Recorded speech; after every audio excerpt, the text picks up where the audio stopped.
And hello guys, and welcome back to my YouTube channel mga kapatid. Welcome back sa One Talk PH. At ito na nga po ang pinaka-latest na balita na aking nasagap ngayong araw mga kababayan. And ito guys, no, nakakapanghina po talaga ng loob itong balitang ito mga kapatid. Dahil ito hindi lang ako sure kung anong klaseng barko ng Pilipinas ang inakyat dito mga kapatid ng mga taga Chinese Coast Guard. And ayon nga dito mga kababayan sa balita, umakyat nga daw itong mga Chinese Coast Guard mga kapatid sa mga barko ng Pilipinas. At ito guys, no, nagsagawa sila ng kanilang inspeksyon sa ating mga barko. Ang hindi ko lang matanggap dito mga kababayan, bakit hindi pumalag ang ating mga barko mga kapatid sa mga ginagawa ng China sa atin. Dahil alam niyo mga kababayan, parang sinasabi na rin dito ng ating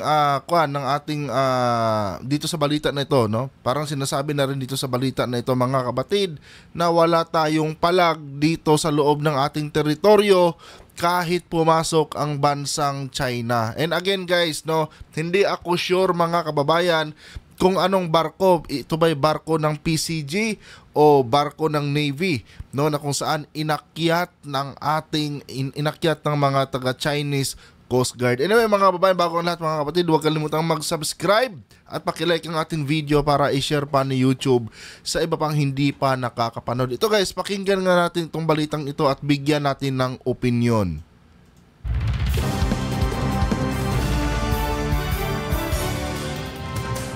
Narito ang balita mula sa GMA Integrated News. Inihayag ng China Coast Guard na sumampa ang ilang tauhan nito sa mga barko ng Pilipinas sa insidente sa Ayungin Shoal kahapon. Ayon kay CCG spokesperson Gan Yu, batay sa ulat ng China Daily, nag-issue sila ng warning bago sumampa at inspeksyonin ng mga barko ng Pilipinas at pinalayas ang mga ito. Grabe Sumampa ang mga Chinese Coast Guard mga kapatid sa barko ng Pilipinas at ininspeksyon. Hindi ko ma-imagine dito mga kababayan yung pakiramdam na nasa loob ka ng sarili nating bakuran tapos pumasok itong mga Chinese, no, at umakyat sa ating mga barko. Hindi ko ma-imagine mga kapatid kung paano ba yung execution nito ng mga taga Chinese Coast Guard, no, noong sumampa sila sa ating mga barko. Tapos alam mo yon, parang walang nagawa, no, base dito sa balita mga kapatid. Parang lumalabas na walang nagawa itong ating mga kababayan noong sumampa itong mga taga Chinese Coast Guard sa mga barko ng Pilipinas, no? And ang ginamit na term dito mga kababayan, I think is mga, no? So ibig sabihin mga kapatid, maraming barko natin ang inakyat nitong mga taga Chinese Coast Guard. Napakalaking insulto nito mga kababayan, no? Kasi dito pa lang sa ating ginagawang content mga kapatid, hinahype natin ng ating mga kababayan, mga personnel natin in uniform diyan, no, na maging matapang, di ba? Kasi dito sa mga ginagawang content mga kababayan, proud na proud tayo no, na lumalaban tayo, di ba? Kaya nga hinahype ko yan mga kapatid para na rin magbigay ng suporta sa ating mga kababayan dyan na kung saan sila yung mga humaharap dyan sa mga ganitong sitwasyon, no. And mabalitaan natin mga kapatid, no, nakakapanghina ng loob mga kababayan na mabalitaan natin na may ganitong ginawa ang mga taga Chinese Coast Guard sa ating mga barko mga kababayan. And isa pa, hindi naman dinisclose dito mga kapatid kung sino ba ang inakyat ng mga taga Chinese Coast Guard dito, pero base dito mga kababayan sa mga comment na aking nababasa, no, parang sinasabi dito mga kapatid na parang mga taga Chinese Coast Guard at taga Philippine Coast Guard talaga yata mga kababayan ang ininspeksyon ng mga taga Chinese Coast Guard, no. Ito sabi dito, malambot Coast Guard natin, they showed their weakness, no. And again guys, lilinawin ko, hindi ako sure kung Chinese Coast Guard yung sinasabi dito. Ang sinasabi kasi sa balita mga kababayan, no, mga barko ng Pilipinas, no. So pag sinabi na itong mga barko ng mga Pilipinas ng Pilipinas mga kapatid, ibig sabihin yan yung mga official nating barko yan, no? At sino lang ba ang may mga official na barko dito? 'Di ba yung ating Navy lang at ating mga Coast Guard, no? So imposible naman siguro mga kapatid na mga Navy natin yung inakyat nila. So malamang sa malamang mga kababayan, no? Hula lang 'to ha, tamang hula lang 'to. Malamang sa malamang itong ating mga Coast Guard yan mga kapatid, no? 'Yun ang nakakalungkot dito mga kababayan. No, bakit nila hinayaang ganunin tayo nitong mga Chinese? Bakit hindi tayo pumalag mga kapatid? In the first place, wala silang karapatan, no, na mag-inspeksyon. Sino ba ang taga-China mga kababayan para inspeksyonin tayo? 'Di ba? 'Yun yung point ko dito mga kapatid. Bakit nila hinayaang umakyat sa ating mga barko itong mga Chinese na ito samantalang walang karapatan ni Kusing, walang karapatan itong mga Chinese na ito. Sila na ngayon pumasok dito sa ating teritoryo, sila pa tong sobrang siga mga kababayan, no? Na umakyat sa ating mga barko at magsagawa ng inspection. At hindi lang yan guys, pinalayas po sila mga kapatid. 'Di ba?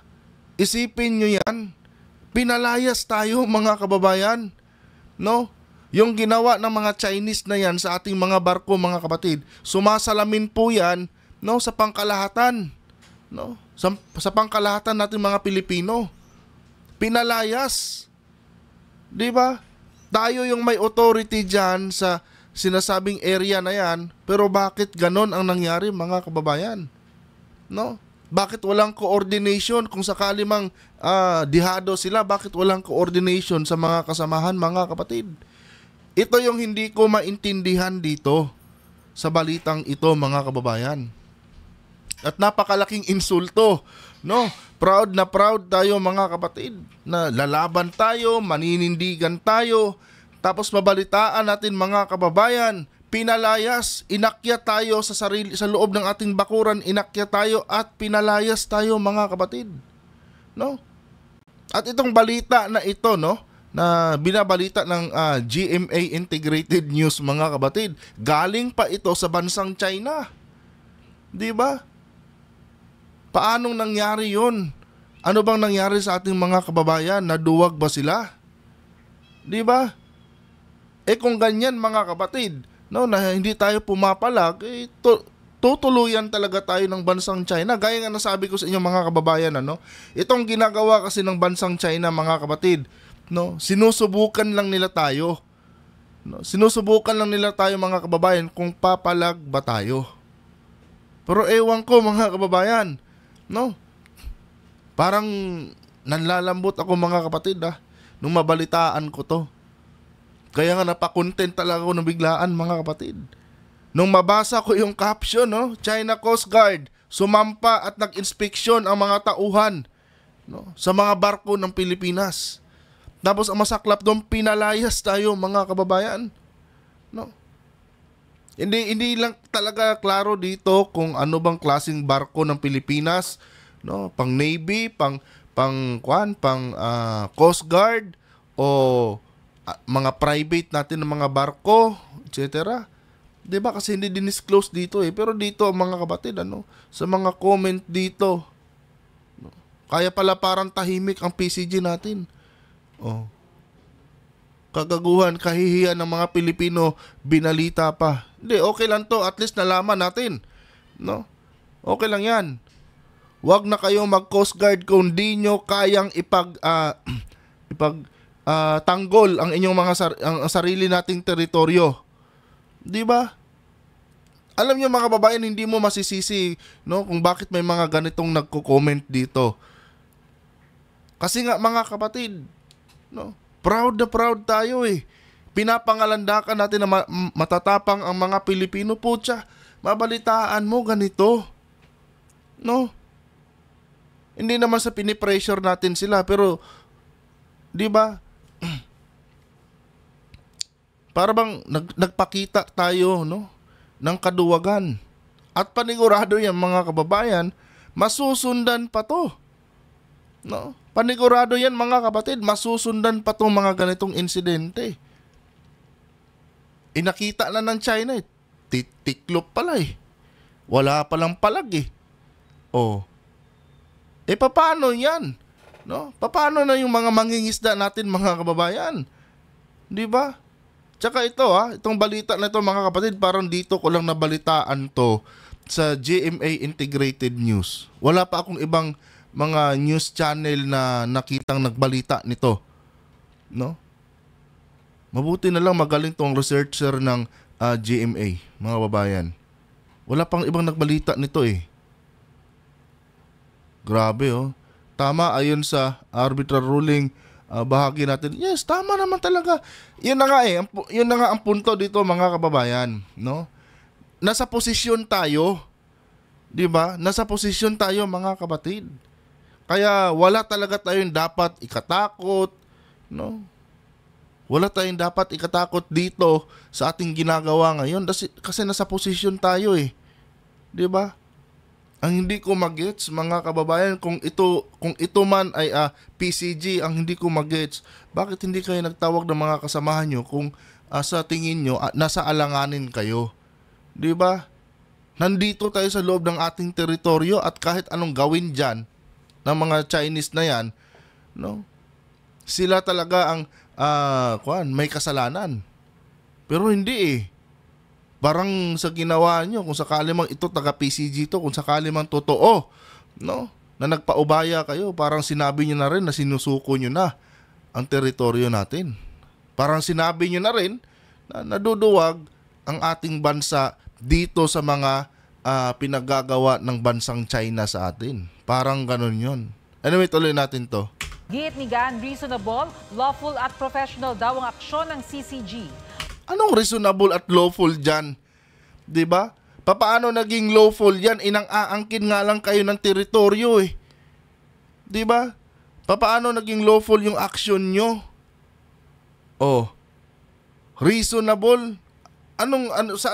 Saan doon ang reasonable? 'Di ba? Teritoryo ng Pilipinas yan eh. Kayo lang naman ang naniniwala.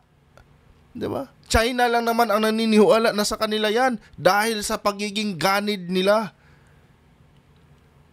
Grabe, mga kababayan, nakakadismaya ang balitang ito. Promise. Ayon pa sa China Daily, ito ang unang beses na nagkaroon ng onboard inspection ng CCG. Kita nyo. Ito ang unang beses na nagkaroon sila ng onboard inspection, mga kapatid. Ang kahihiyan ng iilan dyan ay kahihiyan nating lahat, mga kababayan.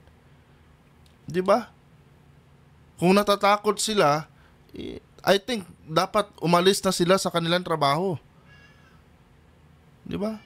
Lumayas na kayo diyan kung sino man kayo, no? Kung ito man ay sa Coast Guard to, no? Kung sino man kayong nandyan, no? At natatakot kayo sa kapangyarihan nitong bansang China, hindi kayo tawag dito karapat-dapat sa mga suot nyong uniforme.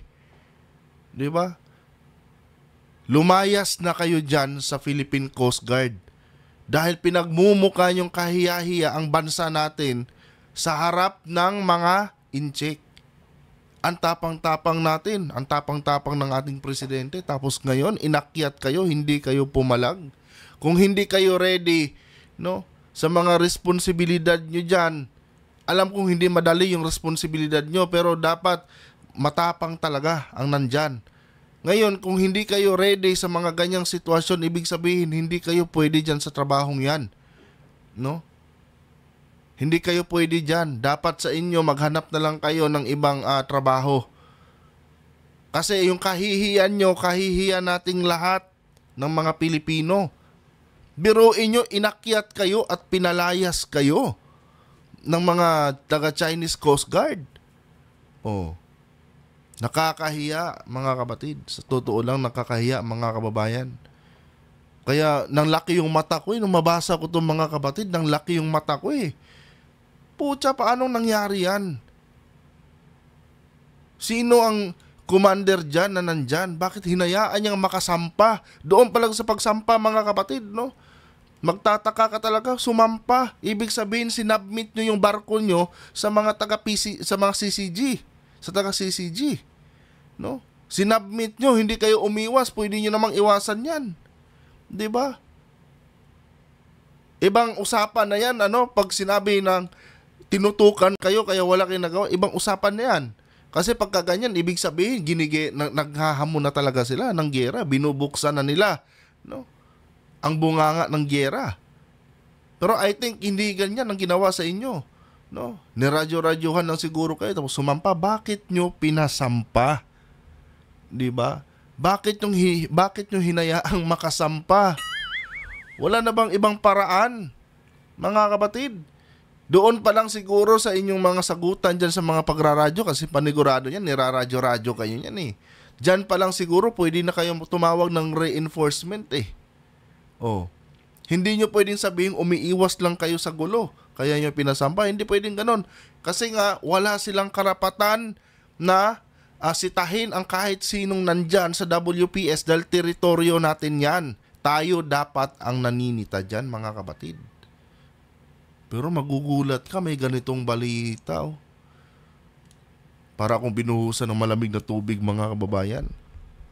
Kasi maging ako dito, mga kapatid, no? Parang napahiya eh. Pinopromote natin, hinahype natin, no? Para magkaroon ng lakas ng loob ang ating mga CCG. Ay, ating mga PCG. 'Di ba? Para ganahan sila na marinig. Kasi yun eh. Doon nanggagaling yung ating lakas ng loob eh. Pag naririnig natin na suportado tayo ng mga kababayan natin. Tapos mga kababayan, mabalitaan natin ganito. Inakyat tayo at pinalayas. Diyos ko po. Nasa loob lang tayo ng ating teritoryo niyan. Kaya ito, no? Ito lang masasabi ko dito kung mapanood nyo man itong vlog ko, no?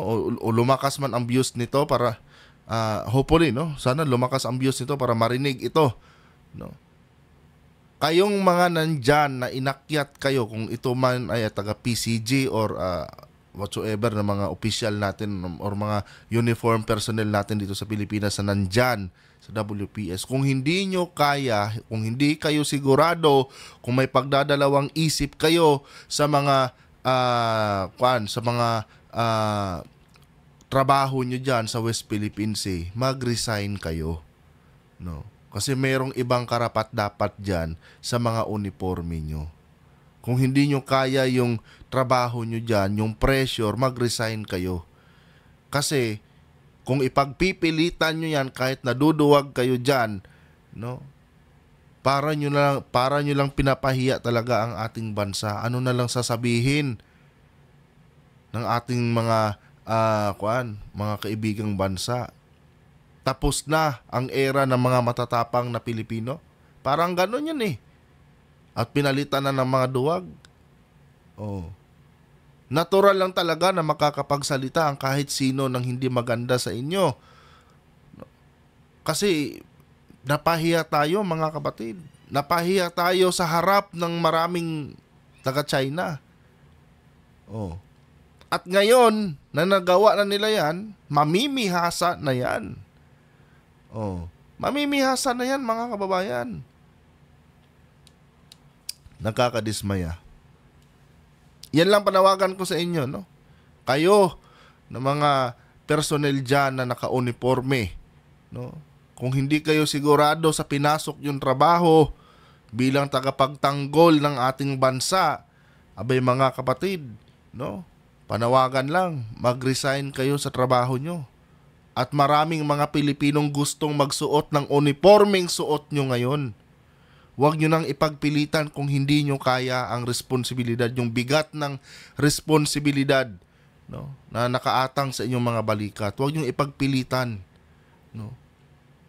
Kasi yung kahihiyan nyo, kahihiyan nating lahat yan. No? Ang daming mga Pilipinong gusto mag-volunteer na ipagtanggol ang ating bansa. Maswerte kayo at kayo yung mga napili dyan tapos naduduwag kayo. Ngayon kung hindi nyo kaya yung responsibilidad nyo, no, bilang tagapagtanggol ng ating bansang Pilipinas, mag-resign na kayo. Umalis na kayo dyan. Biruin mo, inakyat kayo, in-inspection kayo, tapos pinalayas kayo. Biruin mo yan. Anyway guys, hanggang dito na lang tong video na ito. Nakakalungkot lang talaga mga kapatid, ano? Nagulat ako sa caption dito sa balitang 'to eh. No? Sumampa. And again, hindi ako sure mga kababayan kung ito ba ay PCG, no, or Navy or whatsoever diyan. Kasi ang sinabi dito, barko ng Pilipinas. So pag sinabi mong barko ng Pilipinas, no? Ang pagkakaintindi ko dito, ito yung mga official natin ng mga barko, mga kapatid, no? Ito yung mga official nating barko. Ito yung panggobyerno. Ito yung ginagamit ng ating mga Coast Guard, Navy, mga ganun. Alay. Nakakadismaya mga kapatid. Anyway, hanggang dito na lang. Huwag kalimutang mag-like and subscribe at paki-like lang guys, no? Para i-share pa ni YouTube sa iba pang hindi pa nakakapanood. Kudos po sa GMA Integrated News. Dahil matapang nyo pong binalita ito. Biruin nyo yung balita na nakuha ng mga babayan. Ano? Galing pa sa China Insider to. Alay. Talagang may mga Pilipino talagang hindi kayang panindigan. No, puro lang forma. Wala namang kwenta. Diba? Hanggang dito na lang mga kapatid. Adios.